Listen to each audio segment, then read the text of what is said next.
Is it safe to say that Chicago's heading to where Detroit is right now? Oh, Chicago qualified for sheer canker sore hell many, many years ago. Yeah. It's just that you have so many scammers entrenched in Chicago and Illinois. The ones that haven't already been caught and put into prison, your governors and various figures of authority. Chicago, the entire state of Illinois, the entire state of California have been economic train wrecks way before Detroit finally declared bankruptcy. But if you examine every economic hellhole, I was going to say in America, but in the world, it's liberal Democrats that have engineered it by promising remuneration that would never exist, can't possibly ever exist, but in doing so and lying that we're going to boost your income and give you more benefits and more entitlements, they're buying votes. And then you end up with Detroit. And I got to clarify that Chicago is, I think it's the greatest city in the world right now because they're still living the scam.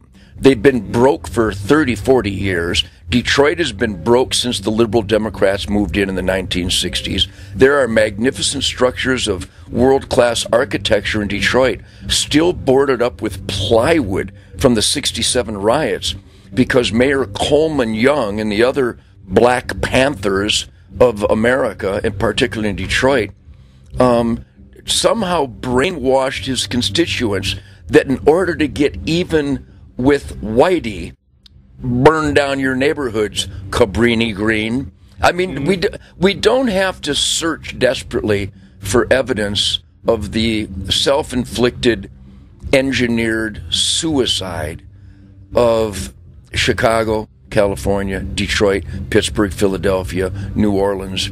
We keep letting vicious murderers and rapists back on the street to scare away good people. We keep overcharging the producers while rewarding those who refuse to produce. And so who do you think's going to live in these areas? People who will be rewarded to sleep in. That's why I live in Texas. Texas is the model, like South Dakota, even North Dakota.